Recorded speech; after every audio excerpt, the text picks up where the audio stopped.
Alright, I wanted to give a little update on my 2017 F150.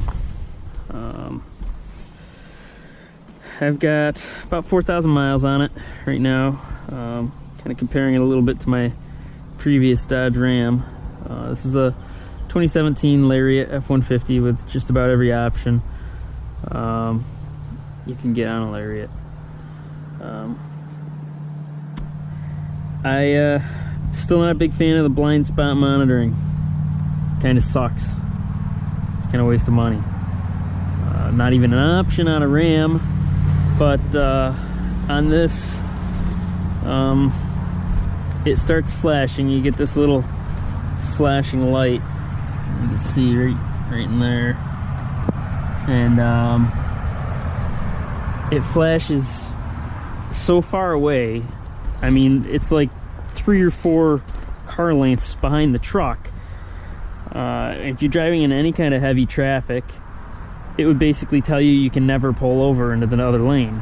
So it's kind of pointless. It gets to the point where you just ignore it. You don't even pay attention to the stupid flashing light. So not a big fan of the blind spot monitoring, but there again, it's not even an option on the Ram. I did a trip recently, about 1,000 miles, from upstate New York to Rhode Island, back over to Connecticut, and then back to upstate New York. Around 1,000 miles. I average 77 miles per hour on the expressway is what I put my cruise at. And the adaptive cruise control is awesome. That works really well. Except for there again, I wish it was closer to the vehicle in front of you.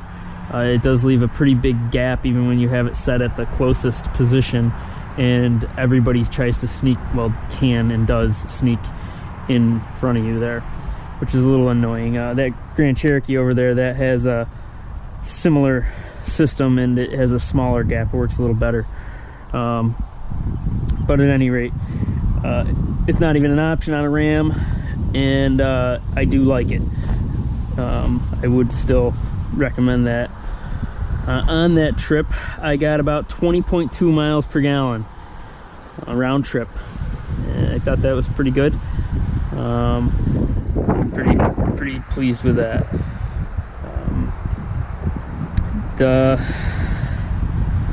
I love the sport mode on this truck. The sport mode really is sporty. It kicks ass. It's nice and fast, and it's a pretty good difference between sport mode and non-sport mode. You can feel the downshifting a lot more aggressively, and definitely holds the gears a lot longer. It works really well. The seat cooling in this F-150, the cooling seats are really good. They work way better than on the Ram. My Ram, you know, it kind of worked. I mean, yeah, it did work eventually, but it just took forever, and it really was nowhere near as good as this Ford. This Ford's cooling seats are way better than the Ram. This has the LED lights, which I think are pretty good.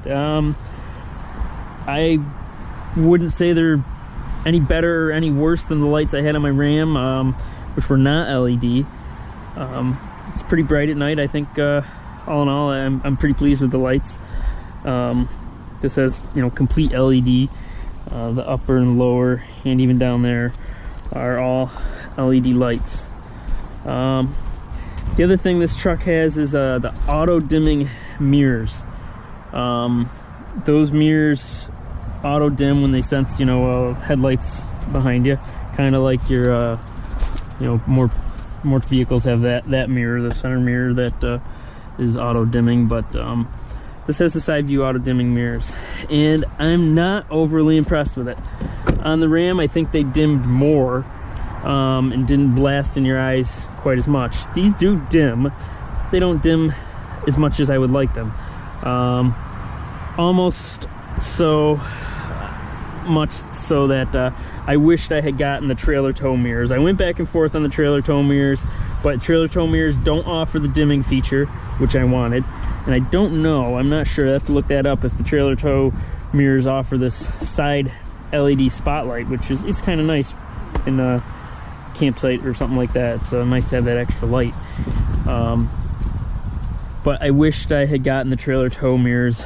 Hindsight's 2020 on that, largely because this blind spot monitoring sucks.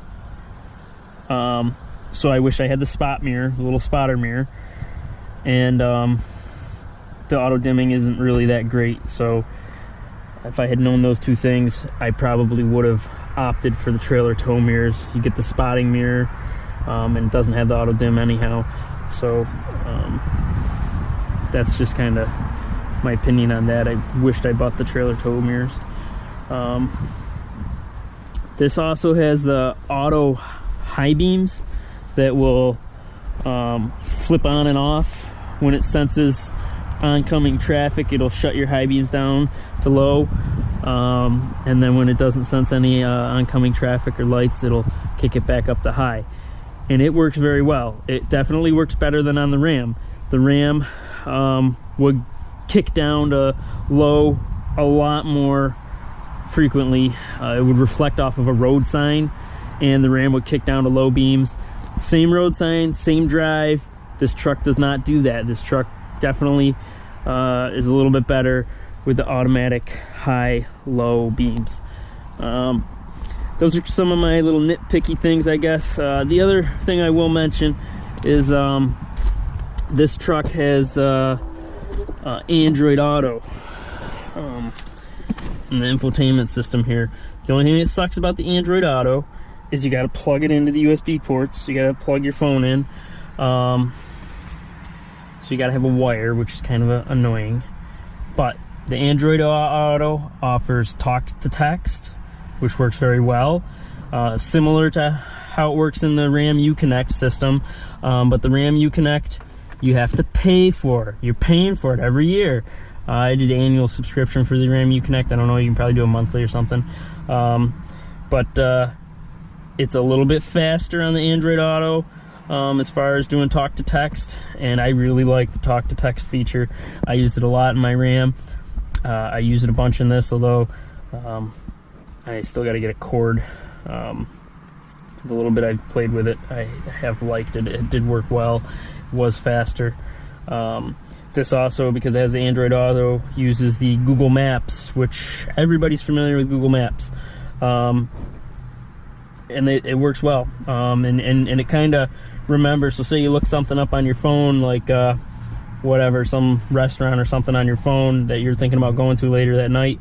You plug your phone in here into the truck, and it pulls up recently searched things. So boom, there it is. You just say, yeah, I want to go there, and plugs in the directions, and away you go. So that works really well. I like that. I do like the Android Auto. The only thing I don't like is you gotta hardwire this phone in. I'm gonna get a little mount and mount the phone up here, and a wire, short wire going down is kind of my plan. I think that's it. That's pretty much my nitpicking so far.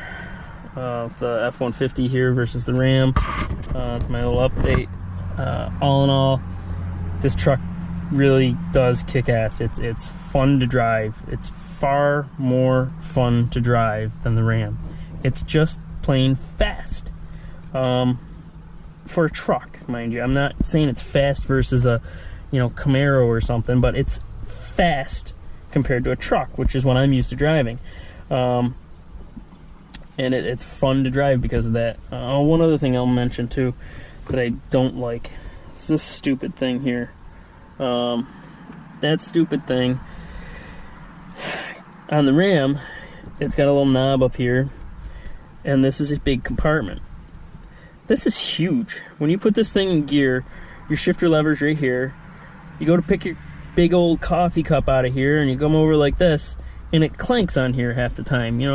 Almost tipping it. I got one of those spill-proof ones, but at any rate, you're still bashing it off of that when you get your coffee cup, so you got to up and over. It's just annoying how big and how much room that takes up. Such wasted space, and Ram does that way better. Back to my big thing about the Ram that I like better is storage. If storage is a huge thing for you, Ram's got that over Ford hands down. But if you like power, towing, speed, pretty much technology, like technology between the two is on par. Although this has got the Android Auto, you don't have to pay for, like on the Ram Uconnect. So that's kind of my opinion on the two. At the end of the day, I like the Ford better. It's they did a really nice job with this truck. One more thing I like, I don't like about the Ford here. See this cup holder right here? You can't fit hardly anything in it. You can fit a little bottle, but if you have like a big Gatorade bottle, it doesn't fit. It hits here, and it's really frustrating. On the Ram, there's a lot more clearance there. You can put a nice big, the big water bottle. There's a big Gatorade bottles in there. I don't know why. Back to storage. Freaking, it's retarded the way Ford did that. It should be bigger. There should be more clearance. There should be more room here. Just another little nitpicky thing. But back to the overall, I like the Ford truck better. I can get over the little storage nitpicky things. The speed, the power, and all that other stuff is really, really great.